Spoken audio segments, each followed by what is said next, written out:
पवार की बगावत से बैकफुट पर आए एनसीपी चीफ शरद पवार। अजीत पवार के झटके से कांग्रेस को हुआ बड़ा फायदा, बन सकती है मुख्य विपक्षी party. NCP chief Sharad Pawar ने किया पलटवार, कहा खेल तो आगे शुरू होगा। अजीत पवार के धोखे पर बोले एनसीपी चीफ, मुझे भतीजे से इस बात की उम्मीद नहीं थी।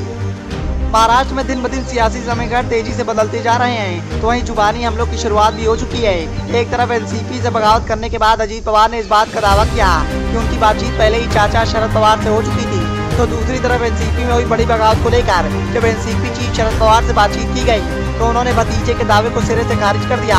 साथ ही भतीजे अजीत पवार को खरी खोटी भी सुनाई।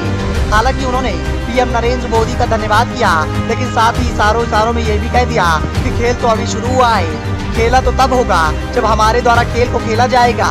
महाराष्ट्र में एनसीपी में बगावत और एकनाथ शिंदे की सरकार में शामिल होने से महाविकास अघाड़ी गठबंधन को तगड़ा झटका लगा है। इसके साथ ही शिवसेना और एनसीपी में विभाजन होने से कांग्रेस विधानसभा में सबसे बड़ी विपक्षी पार्टी बन सकती है।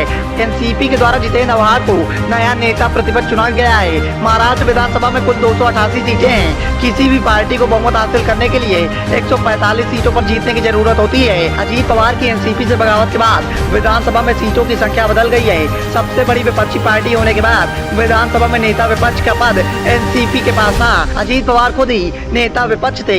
एनसीपी समर्थकों समेत महाराष्ट्र भारतीय जनता पार्टी के अध्यक्ष चंद्रशेखर बावनकुले ने इस बात का दावा किया है कि राकांपा के 40 विधायकों ने राज्य सरकार का समर्थन किया है। आने वाले दिनों में यह संख्या बढ़कर 46 तक पहुंच सकती है। हालांकि जितेंद्र आव्हाड का कहना है कि जब तक शरद पवार अपने विधायकों को फोन करना शुरू नहीं कर देते तब तक विधायकों की संख्या को लेकर इंतजार करें। अजीत पवार का खेमा विधायकों का आंकड़ा तय रणनीति के तहत दे रहा है, क्योंकि पार्टी से अलग गुट बनाने के लिए 2/3 विधायकों का समर्थन चाहिए। एनसीपी के पास 53 विधायक हैं। ऐसे में दल बदल कानून से बचने के लिए 36 विधायक और चाहिए। यदि उनके पास कम विधायक रहते हैं तो उन पर दल बदल कानून के तहत कार्रवाई हो सकती है। हालांकि एनसीपी चीफ शरद पवार ने इस बात से साफ तौर पर इंकार कर दिया है। उन्होंने कहा है कि मैं कोर्ट का दरवाजा नहीं खटखटाऊंगा, बल्कि मैं सीधे जनता के सामने जाऊंगा। जनता ही इस बात का जवाब देगी कि कौन सही है और कौन गलत। आने वाले चुनाव में साफ हो जाएगा कि कौन किसकी तरफ है, किसकी कितनी लोकप्रियता है। मुझे तो इस बात की चिंता है कि भतीजे अजीत पवार ने ये कदम कैसे उठा लिया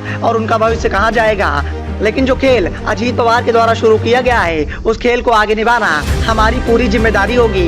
राष्ट्रवादी कांग्रेस में चल रहे इस घमासान ने कांग्रेस के लिए प्रदेश में खुद को मजबूत करने का एक और मौका खड़ा कर दिया है। प्रदेश कांग्रेस के एक नेता के मुताबिक हम विपक्षी ताकत के तौर पर अपनी स्थिति को मजबूत करने का पूरा प्रयास करेंगे।